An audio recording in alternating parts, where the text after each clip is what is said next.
Welcome to this edition of the Million Dollar Mastermind podcast. This is where we pick the brains of high achievers from all walks of life and get their hard-earned, real-world insights on winning. I'm your host, Larry Weidel.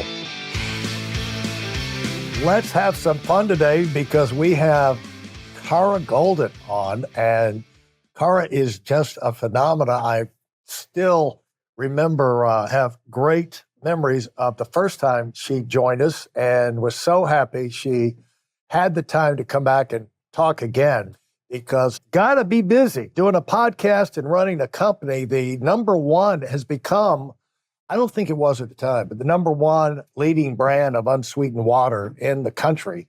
But since our first podcast interview, I notice hint, and I see it at store. I think of you every time I go into stores, and I see it on the shelves. And airports, being able to buy flavored water for the plane flights. To me, that's a must. Never get on a plane without your own water. Absolutely. You never know what's going to happen. Anyway, it's just been. I've been noticing your rise from a distance, but also on social media and everything. And your footprint is spreading. And I know there's a lot of lessons and challenges that go along with that. And competitors, not everybody's happy that someone else is doing well. And so, there's a lot of ideas, solutions you come up with that other people say, well, I can do that. And you got to stay on your feet. You got to improve. You got to get better. And you're doing that. So congratulations, Kara.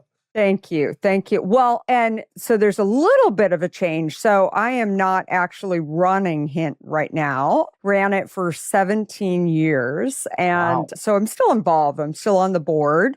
But I think that it really goes back to kind of why I started this company, why the success is what it is today, in that I really wanted to have a water that just tasted better. And so drinking the pineapple right now. Wish I could send one over to you. Maybe that'll be that way in a few years. But more than anything, I think the last few years have allowed people to really appreciate good health. And the way that you stay healthy is to continue to put good things inside of you. Not just products like Hint, but also good food, et cetera. And so I think that as a product, there's a lot of things that have helped it to become what it is today. But more than anything, one of the things that I like to do, in addition to mentoring and talking to other founders about how I did it, is really to share my own story around some of the things that lots of people said was not possible. And so that's what I do. Well, you really did do the impossible, but over the last few months, couple of years, this process, 17 years, you brutalize yourself really to build a business. And, balance is really usually a joke. You do your best you can, but then you try and restore order to the chaos of the universe that you built for yourself. You get a little time, you get a little money, you get a little staff help. But then if you go on it and you move to where you actually sell the company, all of these have been experiences that have got to be eye-opening for you. And what do people who have, you're in a unique position to be able to share with people what to look forward to on the road and the challenges, but also if you break through to the other side, how it can be worth it, how you don't have to say, if you're in a certain terrorizing moment, business-wise or business situation or financial thing or your staffing problems or distribution nightmares or government regulation coming in, crashing in, you're really not going to have to deal with that on a minute-to-minute, day-by-day basis the rest of your life if you just stay in there and fight your way through. And there is another side to the journey. And that's what you're just really starting. And so speak to that, if you don't mind. Yeah, well, we didn't sell. So the company is still privately held. Yeah, so it is still privately held. So I think that look, one of the things that I have realized over the years is you always think that if we get a little bit bigger, things are Right. going to get easier. Right. But a little bit bigger brings new issues, right? And so I think that the number one thing that every great entrepreneur has shown me over the years is that that you're always going to continue to face these things and you've got to figure out how to tackle them. Yeah. And that is such a key thing. So you don't walk into entrepreneurship thinking eventually this is all going to be in a nice neat bow, right? What you do if you want to grow your company and you want to get better, then you're going to face things that are new, that are challenging, whether that's a new competitor, whether that's a crazy economy, whatever that is. So I think that is such a key thing for people to hear too, because the number of entrepreneurs that I've spoken to who have said to me, like, even at the million point, they're like, so at what point could you not worry? Right? Never, right? And so, I Yeah. wrote this book, Undaunted, a few years ago. I think that's when you and I first talked, when I was first Right. on. And I think that the thing that I've heard most about that company is it's probably the most real account of an entrepreneur's life. Yeah. And coupled with if you're trying to raise a family and all of these pieces, there's all of that, and there is no balance. That's Right. another thing that I've talked about. I mean, when I Right. used to hear that all the time, like, find your balance. I'm like, I don't have any. Some days I do, but there's many days where it's just, there's a lot of chaos. It's kind And of I like the think, perfect golf shot. Every now and then you'll hit one.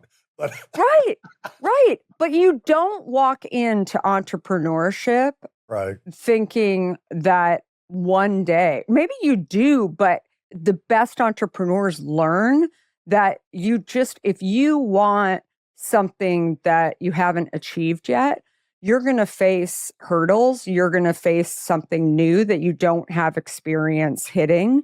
And you've got to go through the mud. And I think that's a real thing. The fluidity, this is what I have against the people the fake experts who write the books with formulas, how you handle this and how you handle that, because they've interviewed a bunch of people. Tellingly, they've never done anything themselves. They're writing a book for you. And it's easy to come up with a formula that'll work in a perfect environment. But the thing is, life is, like even our families with our kids, we can do everything we know right, perfect. Mhm. And then it still goes to hell. True. Then you have to respond. It's just like, now what? And so running a business is exactly the same. And that's if you're just running the normal business. But as you come up through the ranks, you get systems in place. You learn how the situations repeat and you develop ways of handling it.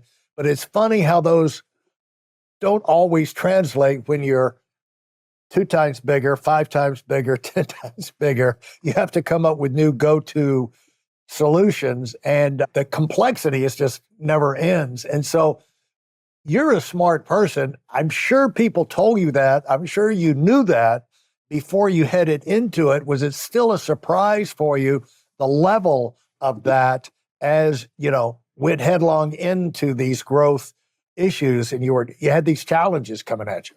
Yeah, it's interesting. I often say if I would have known what I know today, I might not have done it. Right? I mean, it's a chapter that I talk about a lot in life, that it's like, if you know too much about the end, you'll never get past the beginning, right? Because but you have to commit to diving in. Yeah. And if you dive in, if you go through the hard stuff, that is the space that I look back on and think about my own growth and about what I accomplished during that time, when I thought that it was a very challenging time. I didn't know how I was going to be able to deal with it. It's easier to look back on I mean, life, but also your business life, and look at those times that were so challenging at the time. But the only way to get through it is to actually go through it. And so I think you can be the smartest person in the world, but if you're not committed to weathering a storm, rolling up your sleeves and getting in there and doing what it takes. And I think for me, what the other piece that I've learned is that you can get all of this advice. I love talking to people, and especially people that I feel like maybe they've been through it. When I look back and think about a lot of that advice, first of all, it never will solve my problem exactly, right? It's always a tiny bit different. There's something that's different about it. Right. For those of you who are sick and tired of fooling around and are dead serious about wanting to move up fast, I've got something especially for you. I've combined the best insights from over 40 years in business and making $70 million in income and compressed them into a free webinar. That's right, it's a free resource. If you want to find out exactly what the concepts are that I use in coaching million dollar earners, register now at WeidelOnWinning.com. You'll discover the 5-part framework used by so many to reach their financial, personal, and professional goals. You can find that link in this episode's show notes.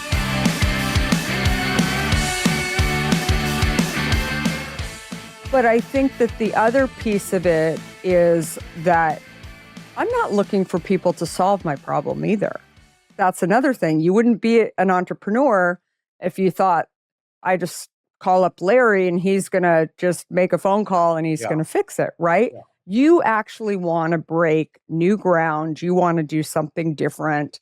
And I think that is such an important piece for people to remember. But sometimes people need that reminder, right? I think that's what I try and do, especially as I talk to entrepreneurs, if I speak to a larger audience, is that if I can be that person that reminds them why they're here and what they've been able to weather, then I think I can give them back that energy to be able to face it. There's so many things for us to keep in our head and everything. And so it's not that you don't know it, but if you have that conversation you're talking about, and maybe you just help them reorganize their priorities or reestablish their priorities or their sequences, or help them get back on track. It's the way they'd ordinarily operate, but they maybe haven't realized. When we get knocked off track, a lot of times we're not aware of it, or just kind of caught up in the confusion.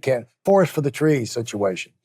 But humor me for a minute. If you were going to write, you said the success of Undaunted was because you told the real world of really how it went. Can you think of it, giving an example of, since you wrote the book and, has since taken the company even bigger and bigger in expansion, and I can't even begin to itemize all of the things that you've had to face and deal with and navigate. But a particular example of something big you ran into, an example that since you wrote the book, and how you handled that, how you approached it, how you unpeeled the thing.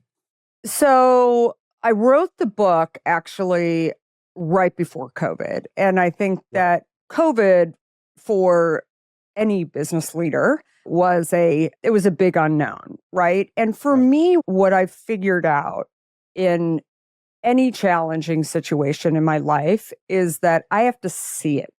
I have to get in there and really understand what the problems are. I can listen to my team. I can see what's going on. So moving out of my place as a CEO and then actually getting into the stores and understanding the out of stock situations, the EDI, electronic data transmission, that was showing up at the register, but not really showing up at the register in many of these stores because they were just so backed up, especially in our category water. So authorizing the trucks just get out there and go to stores, bypassing distributors even, so that we could get the stores filled. Things like that.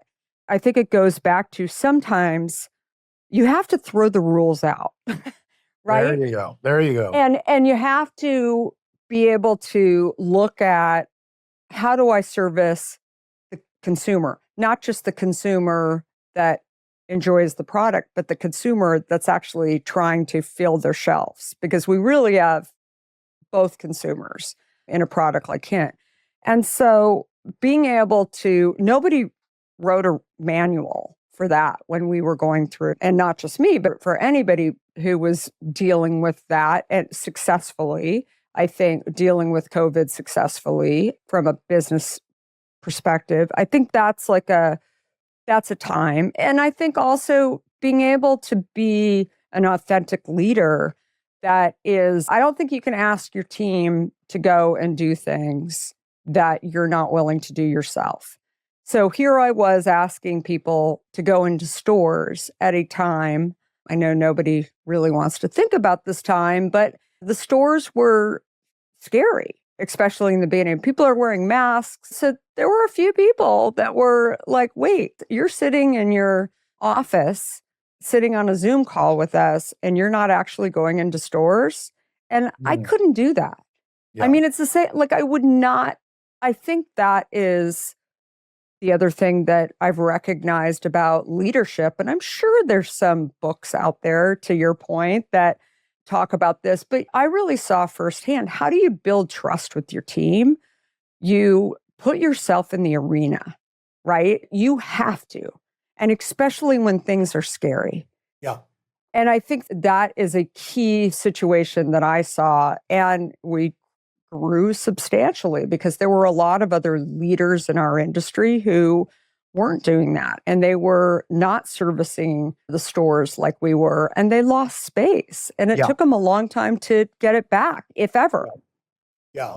I'm reminded of legendary Coach Bear Bryant at Alabama.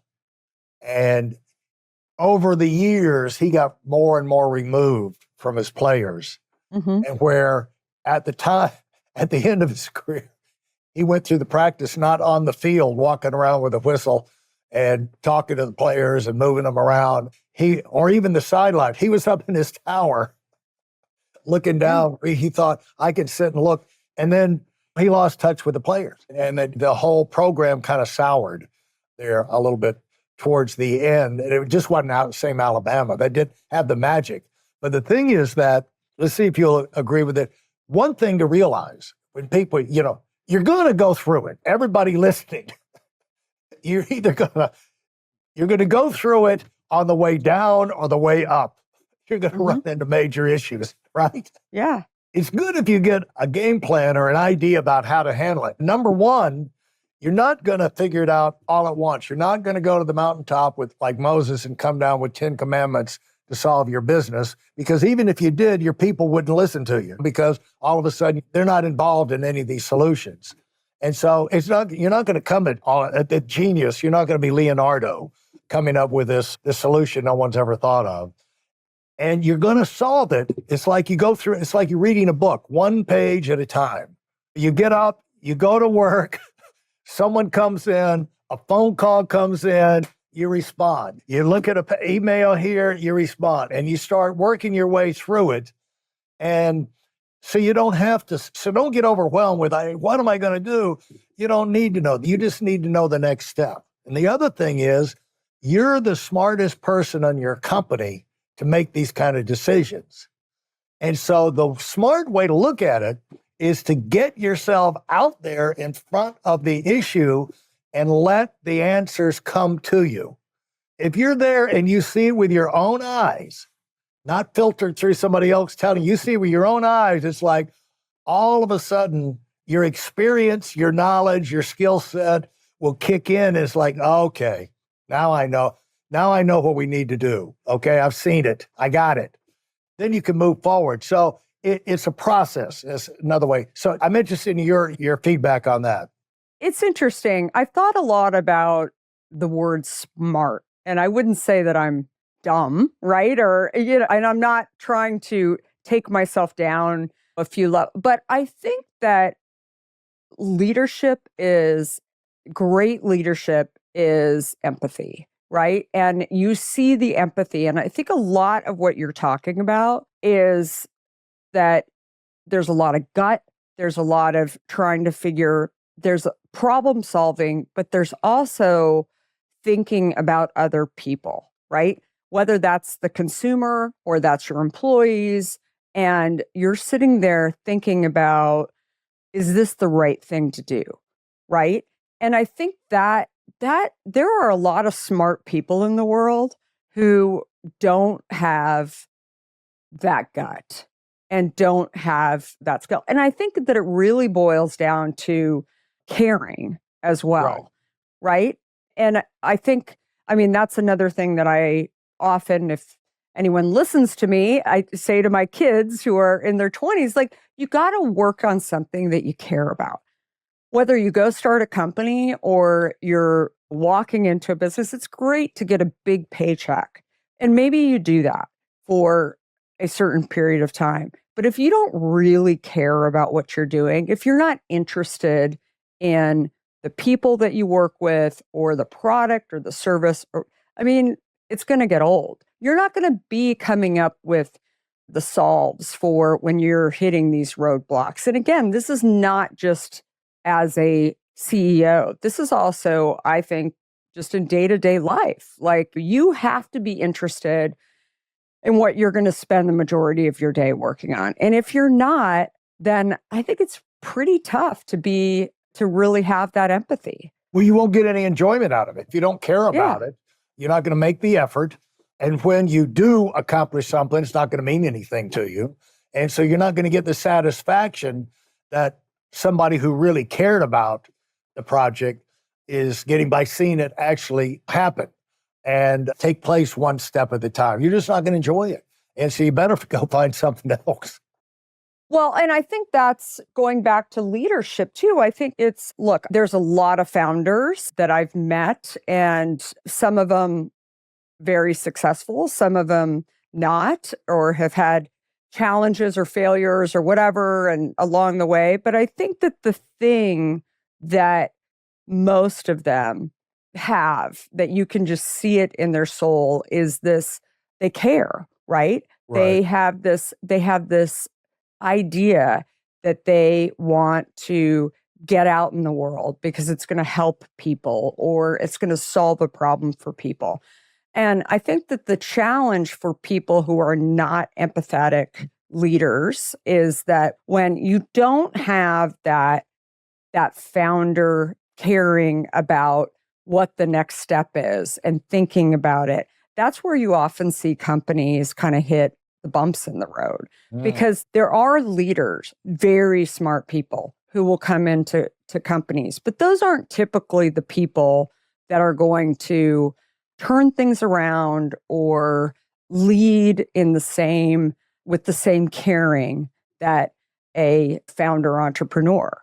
I mean, look at Apple. Apple go back to the Steve Jobs analogy. Right. I mean, they didn't care about the company in the same way as Steve did. Steve just ate and breathed it. It's like, I've heard this phrase, I'm sure there's been books written on it too, I'm sure you have. Skin in the game. It's like, do they have this? Entrepreneurs have skin in the game. Lifeblood is in there. And so when you bring in that's a lot of time the problem with outside consultants and experts. You think you're in a problem and you got someone over there that they're telling you they're going to solve it. They've done this, they've done that. And you want to trust them. You're looking for help.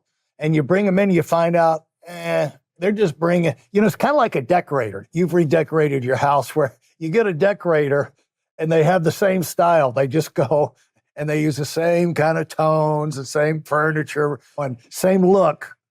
And they just take that look and they put it down in a beach house, or they take maybe a little modification. But this designer pretty much are going to do their thing. And it's kind of like you see that with a lot of consultants or a lot of experts, even bringing in a new CEO or a new person for whatever. You're like, oh, I can't wait. Look what they did in the past. Well, they're just going to bring in and import everything they did in the past, but that's old information and maybe ill-fitting. Maybe it doesn't fit your situation at all. I think that's so true. And I think it's applicable not just to consumer products companies. I think it's also going back to your analogy of sports teams. I mean, I think that's true too, that if you don't have somebody who's coming in who really cares about the players and understanding of what's going on overall or where the deficits are, even to some extent, who their families are, what they care about, all of those kind of things, I think bubble up into being an empathetic leader, I guess, and an authentic leader. Because if you show that you have an understanding and get to know people along the way too, then you're going to have a lot better results out of your team. And again, whatever your team is. Thank you for listening to part 1 of this episode of the Million Dollar Mastermind podcast. Commit to your personal and professional evolution with our free training video. It's designed not just as an educational session, but as a transformative journey for those bold enough to aim for the stars. This isn't just any webinar. It's a roadmap to achieving the extraordinary. It's tailored for those who dare to dream big, and yes, it is completely free. Join us in a network of ambitious professionals ready to take their careers to a new heights. Secure your spot now at weidelonwinning.com and let's unlock your potential together. Thanks for being part of this community.